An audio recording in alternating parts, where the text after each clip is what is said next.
recognize somebody very special we have with us this evening. Yumi Hogan, the First Lady of Maryland, came from South Korea, following her dreams of becoming an artist and spreading her love of art to the people of Maryland. In between, she raised a family and helped her husband become the governor of this great state. I'm so honored and humbled to have the First Lady with us here this evening. Let's all please give Ms. Yumi a big round of applause.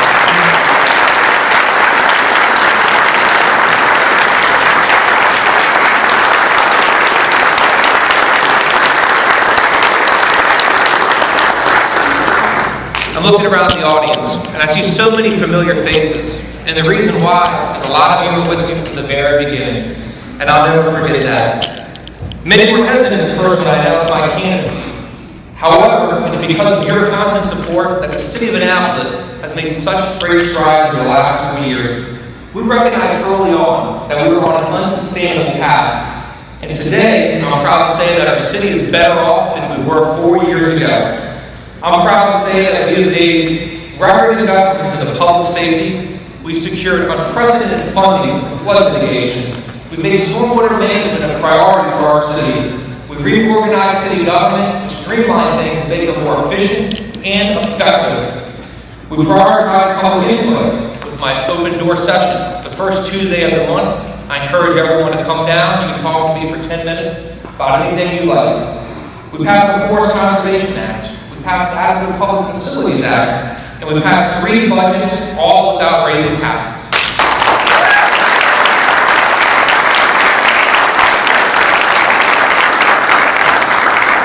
4 years ago, when I started this campaign, we said that we wouldn't stand for the current state of affairs.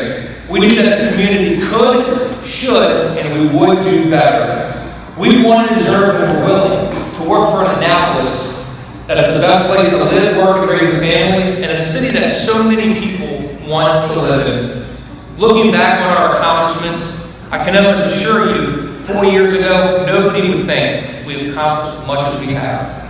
Tonight I'm here because I want to continue to build on those accomplishments from the past and make our community even better. We could spend this evening talking about the things we've done, but it's about the vision and about the future. So I want to tell you about what we're going to do in the next 4 years. I want to talk about 3 key initiatives I plan to implement next year. The first is public safety. I said it in 2013, and I'll say it again in 2017.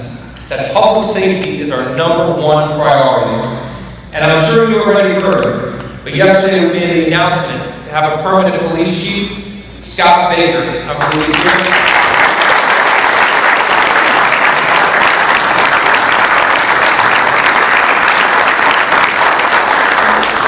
Throughout the selection process, there were several outstanding candidates that applied for the position.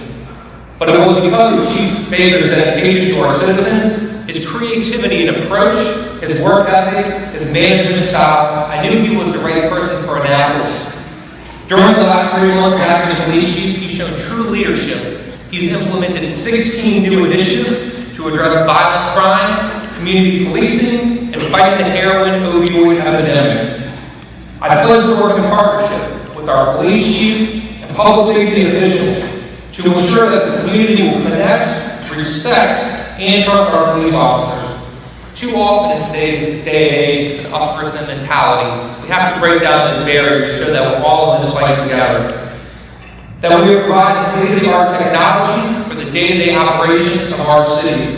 To continue to work in partnership with the Housing Authority of the City of Annapolis to address the crime in our public housing communities.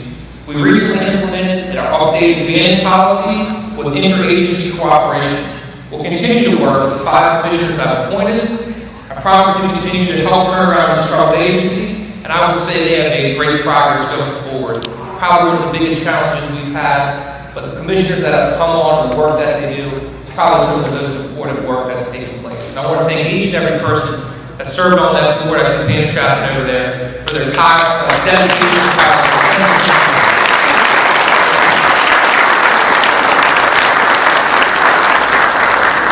We're going to work to continue to provide adequate funding for our public safety officials, whether it be additional police officers, security cameras, or new initiatives to fight violent crime in our city. Public safety in Annapolis will never have to worry about funding. We must recognize that a lot of crime is taking place tied to drug trade and turf wars.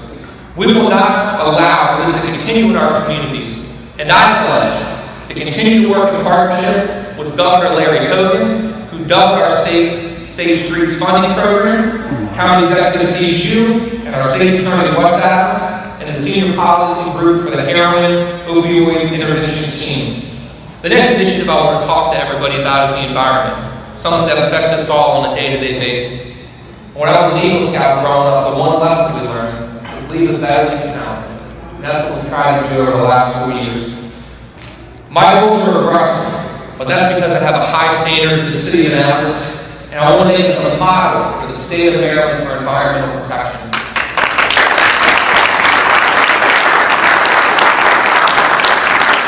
The city of Annapolis is going to become a leader in renewable energy. I want to talk briefly about the Annapolis Renewable Energy Park. We had a closed landfill that was costing the city money every year. So what did we do? We worked together with a private developer, and we're putting up 50,000 solar panels on a closed landfill. That's going to create green jobs, clean energy for people, and bring the city $5 million in revenue over the next 20 years.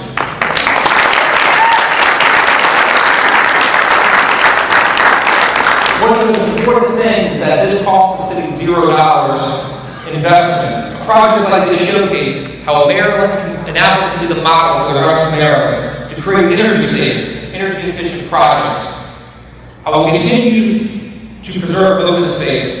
The Eisenhower Golf Course was in terrible shape. It was costing a lot of money. So what did we do? We worked with County Executive Steve Shue and consulted. The first reason, the city shouldn't be running a golf course that's not located within the city. The second thing we were able to do was build a pool, a brand new outdoor pool that will be open year-round for people to enjoy all the recreational amenities. I want to tell you about another major initiative we're working on under my administration. For the first time ever, we all know how delicate the environment and ecosystem is. We used Project Open Space money to buy land that was slated for development, and we put it in a permanent conservation easement going forward. So the Parkside Preserve development, we bought 22 lots. We took them away from being developed, and we saved it for green and open space for everybody in the community to walk through trails. When I was running for mayor in 2013, I said that I was against the massive Crystal Spring project. It was too large, too dense, and too environmentally insensitive. Today, the Crystal Spring project is dead.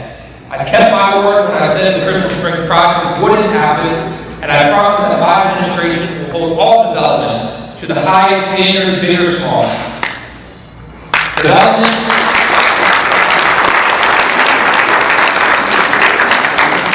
in our city will need to provide adequate public facilities. For too long, development didn't take a proper approach to traffic. That's not the case anymore. We have new standards we're going to be holding people to. The next thing we did, by working with Governor Larry Hogan, we were successful in securing $1 million for flood mitigation, which will help us with our plan. In the late 2016 and early 2017, I went door to door, talking to local business owners, engaging with them about the challenges of flooding.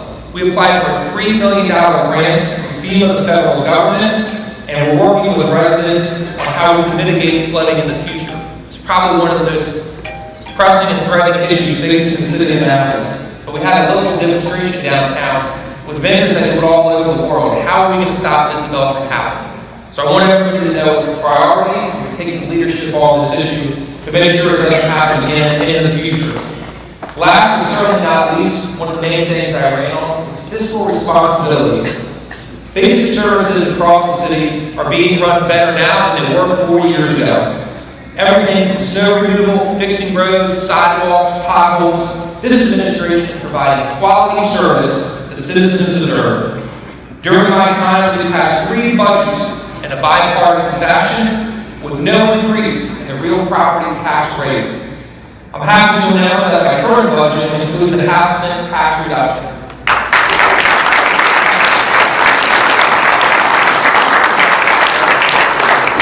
I appreciate the applause, but I have to say I have some bad news on that front. Unfortunately, the council already is coming out saying they want to get rid of the half-cent tax reduction. I've said for too long, it's my goal to put money back in the citizens' pockets. I ask each of you to reach out to your alderman and let them know it's time to give the taxpayers a break. This budget also provides an additional 22% reduction in the solid waste fees. If passed by the council, I will lower the solid waste bills by 46.3% over the last 4 years.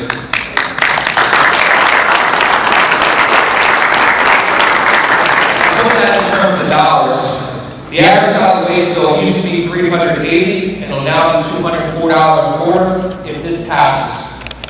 Together we can do this. We can continue to make Annapolis one of the best places to live, work, and raise a family. My opponents will talk about moving forward, but what they're really talking about is getting rid of all the progress we've made together over the past 4 years.